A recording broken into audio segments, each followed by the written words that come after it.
नमस्कार दोस्तों, स्वागत है आपका हमारे YouTube चैनल जीके ट्रैकर पे।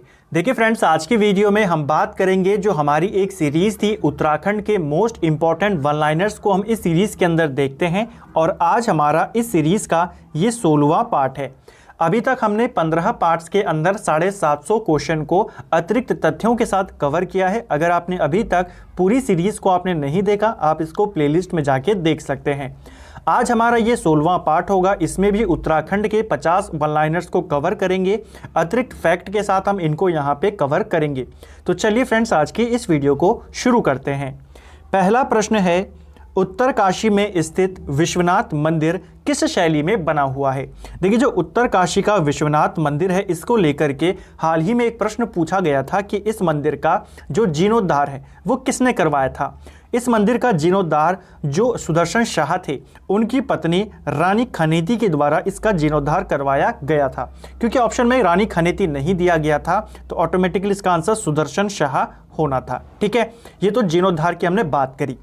यहाँ पर क्वेश्चन है कि किस शैली में बना हुआ है, तो यह मंदिर आपके कत्यूरी शैली में बना हुआ है। ठीक है, उत्तराखंड के अंदर आपके दो विश्वनाथ मंदिर हैं, एक आपके उत्तरकाशी में है और दूसरा जो विश्वनाथ मंदिर है ये आपके रुद्रप्रयाग के गुप्त काशी में स्थित है। तो ये पॉइंट भी आपको पूछा जाता है।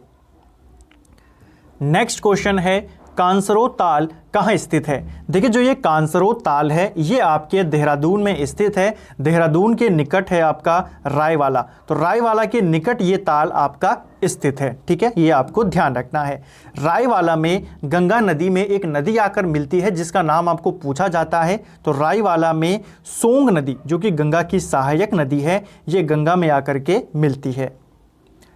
नेक्स्ट है, गोरा अट्ठावली त्यौहार किस जनजाति से संबंधित है? देखिए, ये जो त्यौहार है गोरा अट्ठावली, ये त्यौहार राजी जनजाति से संबंधित है और कौन से जनपद में ये मनाया जाता है? तो मुख्यतः चंपावत में ये त्यौहार मनाया जाता है। नेक्स्ट है, गन्ना विकास संस्थान कहाँ स्थित है? देखिए, गन्ना विकास संस्थान की अगर मैं बात करूं तो ये आपके उधम सिंह नगर के काशीपुर में स्थित है। ठीक है, गन्ना विकास संस्थान। लेकिन अगर आपको पूछा जाए गन्ना अनुसंधान संस्थान, तो ये आप तब रुड़की में इसको करेंगे। ठीक है, अगर गन्ना विकास संस्थान पूछेगा तो काशीपुर, गन्ना अनुसंधान संस्थान पूछेगा तो फिर रुड़की। तो ये दोनों पॉइंट आपको लिखते हुए चलना है, साथ साथ में नोट्स बनाते हुए चलने हैं। जो मैं आपको एक्स्ट्रा फैक्ट बताता हूं, इससे भी आपको ज़रूर फायदा होगा। नेक्स्ट है, शीतला माता मंदिर कहाँ स्थित है? देखिए, शीतला माता मंदिर जो है ये आपके रानी बाग में स्थित है। रानी बाग नैनीताल में है और रानी बाग का पुराना नाम भी पूछा जाता है। तो रानी बाग का पुराना नाम क्या था? चित्रशिला के नाम से इसे जाना जाता था। ठीक है, पूछा जाता है रानी बाग का पूर्व नाम क्या था? चित्रशिला। यहीं पर एक मंदिर है शीतला माता मंदिर, ये चीज़ भी आपको ध्यान रखनी है। ठीक है, अब इसी से मिलता जुलता एक जगह है शीतला खेत। ठीक है, शीतला खेत ये कहाँ है? तो शीतला खेत आपके अल्मोड़ा जनपद में है और इसी जगह पर एक मंदिर है शाही देवी मंदिर। आपको पूछा जाता है शाही देवी मंदिर कहाँ है? तो वो शीतला खेत अल्मोड़ा में है। ये शीतला माता मंदिर है जो कि रानी बाग में स्थित है। नेक्स्ट है, गढ़वाल मंडल में कुल कितने आंतरिक जिले हैं? देखिए, उत्तराखंड के अंदर जो टोटल 13 जिले हैं, 13 में से 4 जिले हैं जो कि आंतरिक जिले हैं। ठीक है, ये क्वेश्चन पेपर में पूछा जा चुका है कि इनमें से कौन सा आंतरिक जिला नहीं है, या फिर आपको सीधा नंबर पूछे जाते हैं कितने हैं। तो देखिए, उत्तराखंड में अगर मैं आंतरिक जिलों की बात करूं तो इनकी संख्या 4 है। 2 जिले आपके गढ़वाल में है, 2 जिले आपके कुमाऊं मंडल में है। ठीक है, तो गढ़वाल में आंतरिक जिलों की संख्या कितनी है? 2, और इतने ही आपके कुमाऊं में है। आंतरिक जिले क्या होते हैं? तो वे जिले जो ना तो किसी दूसरे राज्य को टच करते हैं, ना ही किसी दूसरे देश को टच करते हैं। टोटल जिले 4 हैं। गढ़वाल में 2 कौन कौन से हैं? तो गढ़वाल के जो आंतरिक जिले हैं, एक है रुद्रप्रयाग और दूसरा है टिहरी गढ़वाल। इसी प्रकार कुमाऊं की बात करूं तो बागेश्वर और अल्मोड़ा, ये आपके आंतरिक जिले हैं कुमाऊं के। चलिए, नेक्स्ट है, देहरादून में खेल अकादमी की स्थापना कब की गई? खेल अकादमी आपके देहरादून में स्थापित की गई वर्ष 2001 में।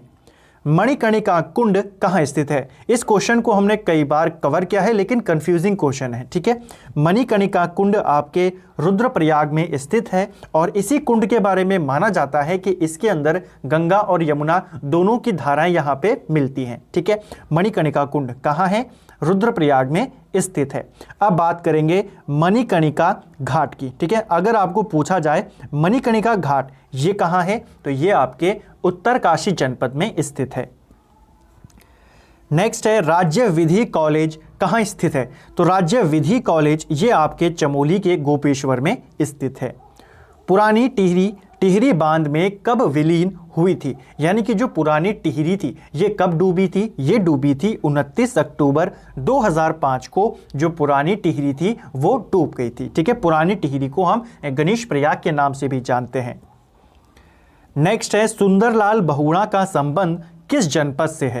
देखिए, सुंदरलाल बहुगुणा उत्तराखंड के एक बहुत ही ज़्यादा प्रसिद्ध पर्यावरणकारी थे। ठीक है, और हाल ही में इनका निधन हुआ है।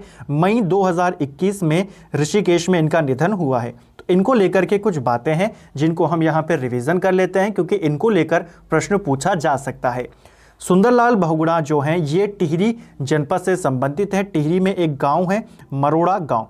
तो टिहरी के मरोड़ा गांव में 1927 में इनका जन्म हुआ था। ठीक है, और इनका जो निधन हुआ है हमने अभी बात करी मई 2021 में ऋषिकेश में इनका निधन हुआ था। ठीक है, इन्होंने एक नारा भी दिया था। कौन सा नारा दिया था इन्होंने? तो हिमालय बचाओ देश बचाओ का नारा भी किसने दिया था? सुंदरलाल बहुगुणा ने ही दिया था। ठीक है, 1981 में इनको पद्मश्री से सम्मानित किया गया और 2009 में इनको पद्म विभूषण से सम्मानित किया गया। हालांकि 81 में जब इन्हें पद्मश्री दिया गया इन्होंने लेने से मना कर दिया था। ये कुछ बातें हैं जो आपको इनसे याद रखनी है। नेक्स्ट क्वेश्चन है तारादत्त गेरोला ने गढ़वाली कविता की पुस्तक सदई का प्रकाशन कब किया था? देखिए, ये क्वेश्चन पेपर में पूछा जा चुका है। वहां पर आपको ये पूछा गया था कि ये जो सदई किताब है ये किसकी है? तो ये तारादत्त गेरोला की है, जिसका प्रकाशन इन्होंने 1921 में किया था।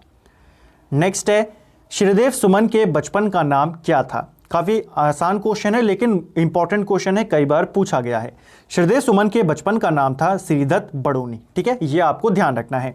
अगर हम श्रीदेव सुमन की बात करें, इनके पिता का नाम, श्रीदेव सुमन के पिता का नाम था हरिराम बड़ोनी, पूछा जा सकता है। माता का नाम था इनकी तारा देवी और इनकी पत्नी का नाम पेपर में पूछा जा चुका है। ठीक है, तो श्रीदेव सुमन की पत्नी का नाम था विनय लक्ष्मी। ये चीज़ भी आपको ध्यान रखनी है। अगर हम इनसे और इम्पॉर्टेंट फैक्टों की बात करें तो इनका जन्म 26 मई 1916 को इनका जन्म होता है। ठीक है, कहाँ पर? टिहरी के जौल गांव 1916 में श्रीदेव सुमन का जन्म होता है। ये आपको ध्यान रखना है। ठीक है, इनका निधन कब होता है? जब इन्होंने 84 दिनों का आमरण अनशन किया और उसके बाद ये शहीद हो गए थे 25 जुलाई 1944 को। ठीक है, तो श्रीदेव सुमन 84 दिन का इन्होंने अनशन किया, उसके बाद ये शहीद हुए। डेट आपको याद रखनी है, 25 जुलाई 1944 को ये शहीद हुए थे। ठीक है, चलिए नेक्स्ट है तुलसीदास जी ने रामचरितमानस में किस नदी को सुरसरी की धारा कहा है? तो रामचरितमानस में सुरसरी की धारा ये मंदाकिनी को कहा गया है। ठीक है, तो ये इसका सही आंसर है, ये आपको ध्यान रखना है। ठीक है, नेक्स्ट है अंडकार वाला ताल कौन सा है? अंडकार वाले ताल की अगर मैं बात करूं तो रुद्रप्रयाग में एक ताल है भेंक ताल और इसका आकार कैसा है? तो ये आपके अंडकार का आकार का है। ठीक है, चलिए नेक्स्ट है ताराकुंड झील कहाँ स्थित है? ताराकुंड झील की अगर मैं बात करूं तो ये पौड़ी गढ़वाल में स्थित है। इंपॉर्टेंट है, ध्यान रखेंगे। नेक्स्ट है राज्य में सर्वाधिक खुले वन किस जनपद में पाए जाते हैं? तो उत्तराखंड के अंदर जो सर्वाधिक खुले वन पाए जाते हैं ये आपके पौड़ी गढ़वाल में पाए जाते हैं। ये आपको ध्यान रखना है। ठीक है, सबसे ज़्यादा खुले वन कहाँ होते हैं? पौड़ी गढ़वाल में। इसके अलावा अगर आपको पूछे जाएं, देखिए वन 3 प्रकार के होते हैं ना, खुले वन, मध्यम वन और अति सघन वन। तो खुले वन भी पौड़ी में है। अगर आपको पूछे मध्यम वन जो है ये भी आपके पौड़ी में है। अति सघन वन पूछेगा तो वो आपके नैनीताल जनपद में होंगे। ठीक है, चलिए नेक्स्ट है यहाँ पे श्रीनगर बसाने का मास्टर प्लान किसने बनाया था? देखिए श्रीनगर बसाने का जो मास्टर प्लान था यहाँ ईपो के द्वारा बनाया गया था। उत्तराखंड पलायन आयोग का मुख्यालय कहाँ स्थित है? उत्तराखंड पलायन आयोग इसका जो हेडक्वार्टर है ये पौड़ी गढ़वाल में इसका मुख्यालय स्थित है। नेक्स्ट है ऊटी बैंक लूट का नेतृत्व किसने किया था। देखिए जो ऊटी बैंक कांड हुआ था इसका नेतृत्व बच्चूलाल भट्ट ने किया था। यह कांड 1933 में हुआ था। अल्मोड़ा में कुमाऊं रामलीला की शुरुआत किसने करी थी। देखिए अल्मोड़ा के अंदर जो कुमाऊं रामलीला की शुरुआत है इसकी शुरुआत देवीदत्त जोशी ने 1860 में करी थी। और आप जानते हैं क्वेश्चन पूछा जाता है कि कुमाऊं के अंदर जो रामलीला होती है वो किस शैली की होती है, अल्मोड़ा शैली की ही होती है। ठीक है, तो इसकी शुरुआत किसने करी थी, देवीदत्त जोशी 1860 में। नेक्स्ट है आपका कारोमंडल घाटी कहाँ स्थित है। देखिए जो कारोमंडल घाटी है ये आपके अल्मोड़ा जनपद में स्थित है। दूनागिरी माता मंदिर ये कहाँ है, दूनागिरी माता मंदिर ये आपके अल्मोड़ा जनपद में स्थित है। ये आपको ध्यान में रखना है। ठीक है, दूनागिरी माता मंदिर कहाँ है, अल्मोड़ा जनपद में। अगर आपको पूछा जाए दूनागिरी ग्लेशियर कहाँ है तो दूनागिरी ग्लेशियर आपके चमोली जनपद में स्थित है। ठीक है, ये जो दूनागिरी माता मंदिर है अल्मोड़ा में है और यहीं पर एक मेला लगता है दूनागिरी मेला। तो आपको मेला भी याद रखना है और मंदिर भी याद रखना है, ये अल्मोड़ा में है। लेकिन अगर ग्लेशियर पूछेगा दूनागिरी ग्लेशियर तो आप इसको चमोली जनपद में बताएंगे। चलिए, अल्मोड़ा में पहला महिला चिकित्सालय कब खोला गया था। देखिए अल्मोड़ा के अंदर जो पहला महिला चिकित्सालय खोला गया था ये आपके 1927 में खोला गया था। नेक्स्ट है देवकीनंदन पांडे और भगीरथ पांडे द्वारा ताड़ी खेत में प्रेम विद्यालय कब खोला गया। देखिए ताड़ी खेत में प्रेम विद्यालय की स्थापना किसने करी, देवकीनंदन पांडे और भगीरथ पांडे। कब करी, 1921 में इन्होंने इसकी स्थापना यहाँ पे करी थी। चलिए, नेक्स्ट है हरिद्वार में पाई जाने वाली बुद्धिवर्धक वनस्पति कौन सी है। हरिद्वार में पाई जाती है एक बुद्धिवर्धक वनस्पति जिसका नाम है ब्राह्मी। ये आपको ध्यान रखना है, वनस्पति है, कहाँ पाई जाती है, हरिद्वार जनपद में ज़्यादा ये पाई जाती है। नेक्स्ट है कत्यूरी राजाओं की शीतकालीन राजधानी क्या थी। देखिए कत्यूरी राजाओं की अगर मैं शीतकालीन राजधानी की बात करूं तो ये थी ढिकुली। ठीक है, ये आपको ध्यान रखना है। फॉरेस्ट ट्रेनिंग स्कूल ये कहाँ है तो फॉरेस्ट ट्रेनिंग स्कूल ये आपके हल्द्वानी में स्थित है। जनपद पूछेगा तो नैनीताल में ये स्थित है। अल्मोड़ा में शिल्पकार समाज का विशाल सम्मेलन कब आयोजित किया गया था।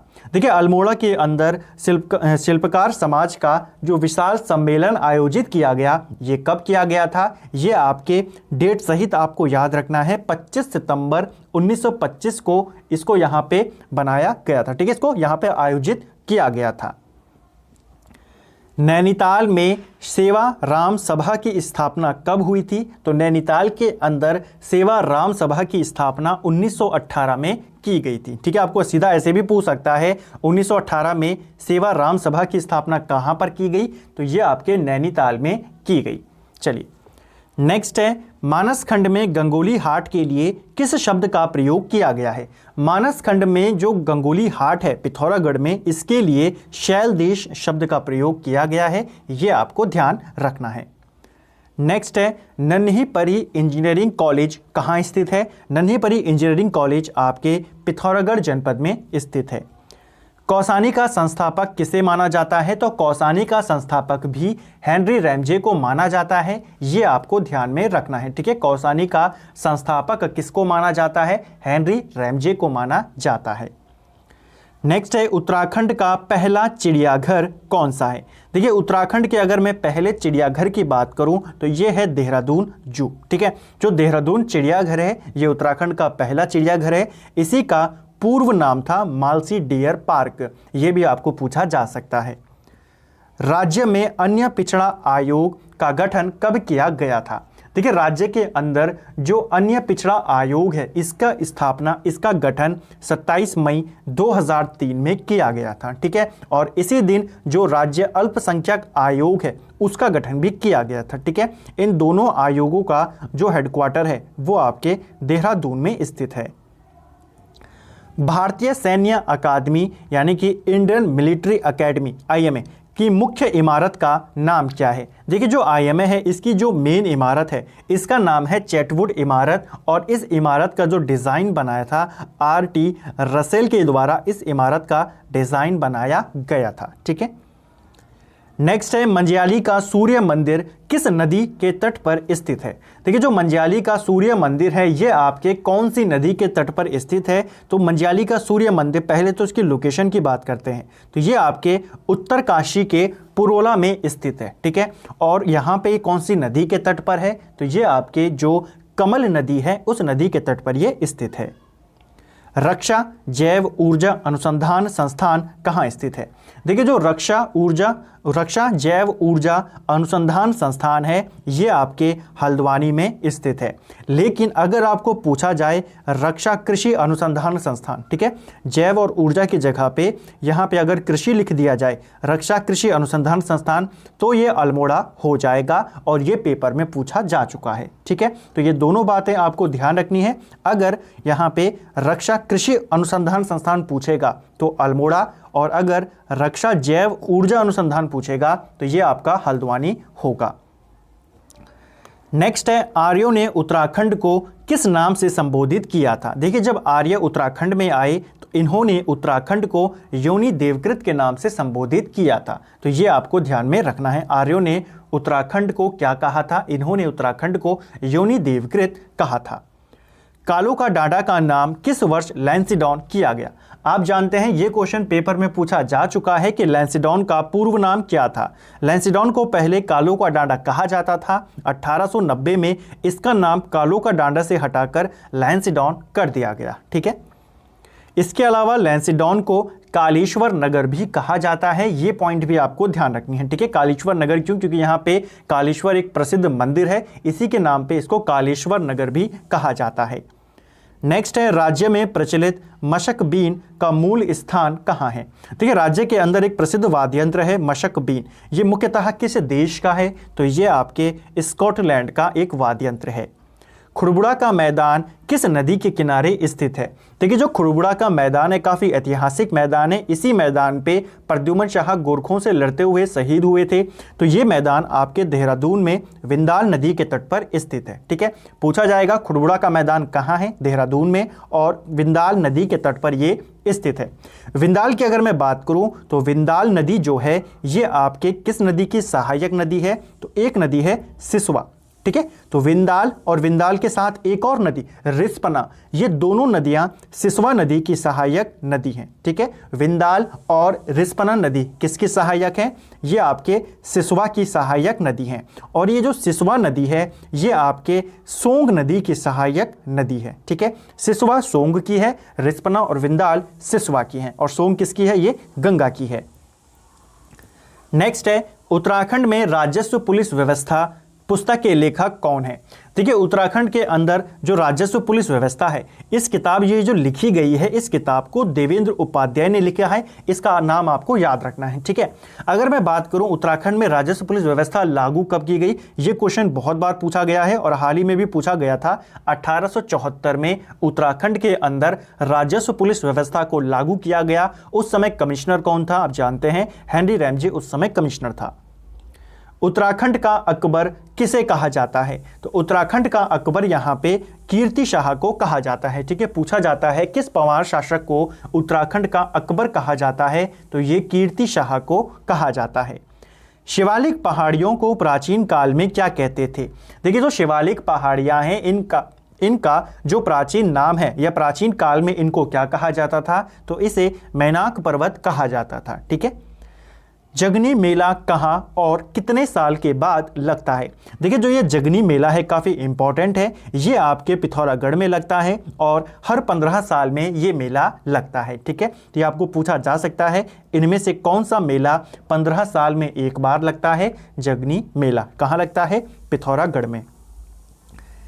नेक्स्ट है प्रसिद्ध चाईसील बुग्याल कहाँ स्थित है। जो आपका फेमस चाईसील बुग्याल है ये उत्तरकाशी जनपद में स्थित है।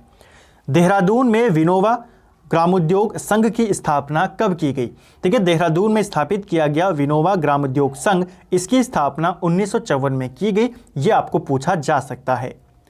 नेक्स्ट है किस जनजाति द्वारा होली पर खिचड़ी नृत्य किया जाता है। होली के अवसर पर खिचड़ी नृत्य कौन सी जनजाति करती है? तो थारू जनजाति के द्वारा यह नृत्य यहाँ पे किया जाता है, जो आपको ध्यान रखना है। ठीक है, कौन सी जनजाति करती है खिचड़ी नृत्य? थारू जनजाति। थारू जनजाति ही दीपावली को शोक पर्व के रूप में मनाती है, ये पॉइंट भी आपको ध्यान रखना है। ठीक है, होली पर ये खिचड़ी नृत्य करते हैं और दीपावली को ये शोक पर्व के रूप में मनाते हैं, पूछा जा सकता है। अंतिम प्रश्न है आज का और इस सीरीज का हमारा ये 800वां प्रश्न है। तो आप देख सकते हैं कितने सारे फैक्ट हमने सीरीज के अंदर कवर किए होंगे, क्योंकि इसी तरीके से हम इनको पढ़ते हैं। जैसे हमने आज की वीडियो को पढ़ा, इनको हमने क्वेश्चन को पढ़ा, उनके साथ फैक्ट को देखा, तो 800 नंबर ज़रूर है, लेकिन कम से कम यहाँ पर इसको आप डबल कर सकते हैं। हर क्वेश्चन में आपको मैं 2-2 क्वेश्चन ज़रूर यहाँ पर बताता हूँ कम से कम। चलिए इसका आंसर देखते हैं। हरेला त्यौहार को हिमाचल प्रदेश में किस नाम से जाना जाता है? तो हरेला को हिमाचल प्रदेश में रेहाली कहा जाता है, ये चीज़ भी आपको ध्यान रखनी है। तो फ्रेंड्स, ये था हमारा उत्तराखंड वन लाइनर सीरीज़ का। आज हमने ये 16वां पार्ट देखा। हर पार्ट में हम 50 क्वेश्चन को देखते हैं, एक्स्ट्रा फैक्ट के साथ देखते हैं, और आज हमारे जो नंबर ऑफ क्वेश्चन हैं ये 800 यहाँ पे हम पहुँच गए। उम्मीद करता हूं आपने अभी तक पूरी सीरीज को देख लिया होगा। आज का वीडियो आपको पसंद आया होगा। अगर आपको आज का वीडियो पसंद आया है, वीडियो को लाइक करें, चैनल पे नए हैं तो सब्सक्राइब करें, साथ में जो बेल आइकन है उसको ज़रूर प्रेस करें ताकि आपको नोटिफिकेशन मिल सके। और साथ ही उत्तराखंड की अन्य वीडियोज़ को देखने के लिए आप हमारी प्लेलिस्ट को भी विजिट कर सकते हैं। Thank you friends. वीडियो पसंद आए वीडियो को लाइक करें और कमेंट करके ज़रूर बताएं कि आपको वीडियो कैसा लगा। Thank you friends.